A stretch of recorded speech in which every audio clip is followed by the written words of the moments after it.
About 100 years ago, this big organization with many branches, they wanted to rule the world basically using Britain as a nucleus of a system, an embryo, which also was going to be joined with the US under the Anglo-American establishment, wrote about the kind of culture and the changes of culture over a 100-year period that they would actually design, implement and bring in. And H.G. Wells talked about it too. He talked about arenas. He says arenas could be put up across the world for sports, for instance. Now at that time, sports was something that children, school children were into. Adults became adults and got onto adult things. So it was unimaginable at the time that people could actually believe that there was even a need for adult sports and entertainment, never mind having arenas built across the world. But he said we can do this and foist basically a sports culture for the males. Using a tribal system, we're all tribal to an extent. That's why we even bother to vote for a tribal leader. This is well understood. That's why we're supplied with these leaders. And because the average man was to become more disengaged from his own destiny as the expert class arose, it was decided that the males would get their outlet basically,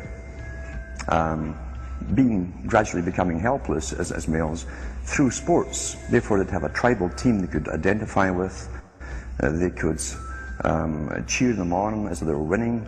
In their own personal lives they were getting nowhere, they were getting disenfranchised in a sense as experts took over decision making for them in all kinds of fields. So this was psychology at use, planned before they even implemented the sports. That's why they pay athletes these fantastic salaries. I was listening to the radio the other day. They just contracted to pay one player on one team $6 million a year. Can you believe this? And why is that? It's the Roman circus. What does the emperor do when the people become restive, and when the people are asking questions, and when the people don't like the policies of the emperor?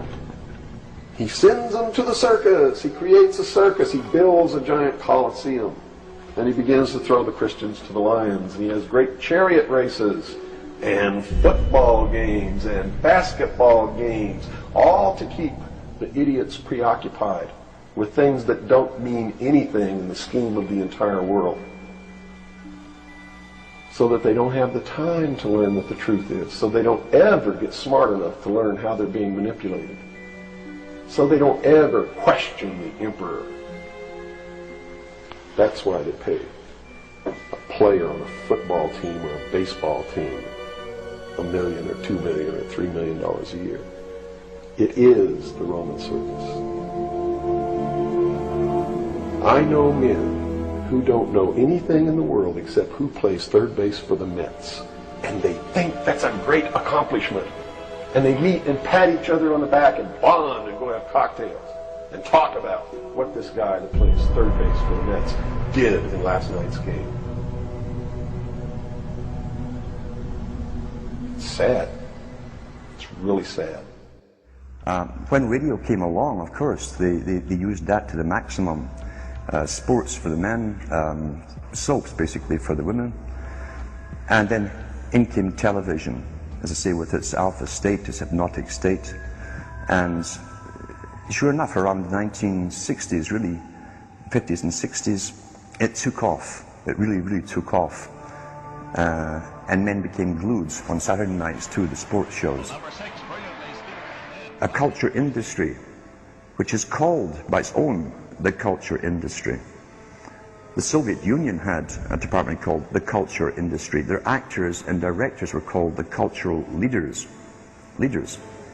because they would, like a computer, people are like computers, all you have to do is keep giving them new updates every so often, and you can change an entire country or a nation or a block of nations. We're all getting the same upgrades at the same time along certain paths. Today we call it political correctness. Most people want to belong to their peer group. They want to be the same as everyone else when it comes to opinions. In fact, they judge their own personal sanity by bouncing ideas off their neighbors and friends who will answer back and agree on these same topics in kind.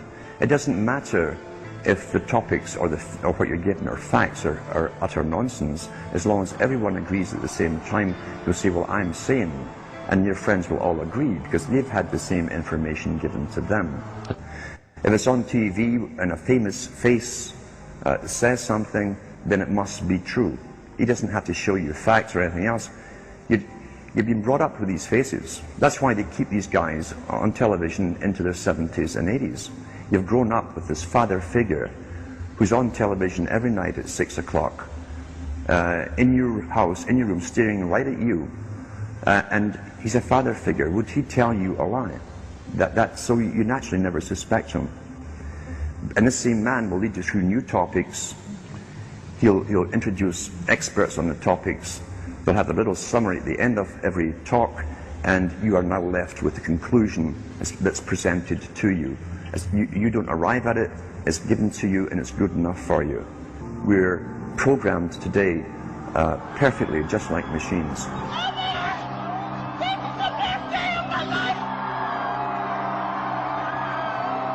We tie this in with the Brzezinski.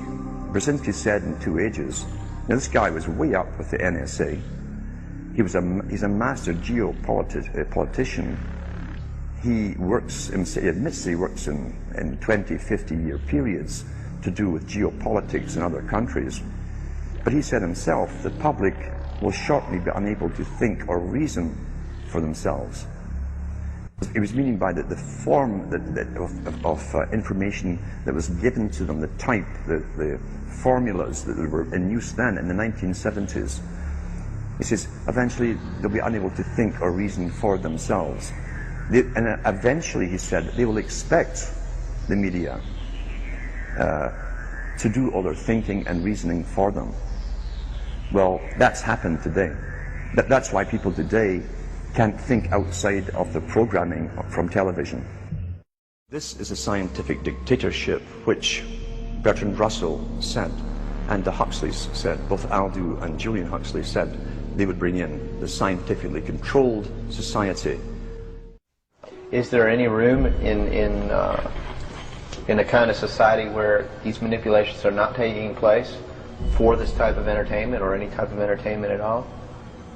If people understand that a game is a game, football's a game. But let me tell you something.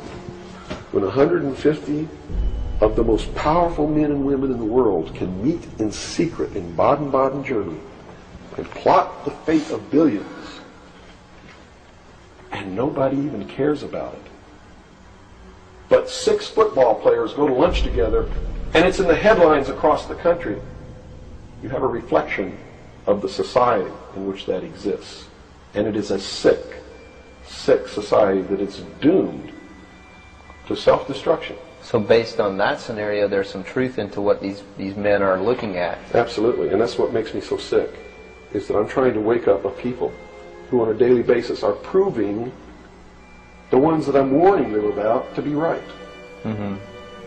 Well, so that even though a minority, there are people out there that you recognize are awake to this, if they don't do something about it, they will lose that ability to be free in that way. That's correct. Whether they might think, well, I don't need to worry about it because I know what I know and I'm fine. That's It doesn't right. work that way. There's a connection here to everything. That is correct.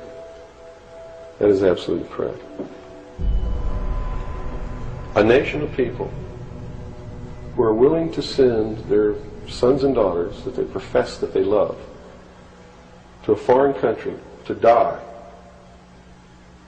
and they use the excuse to themselves that they're sending them off to defend our country, and they know damn well that's a lie, are doomed.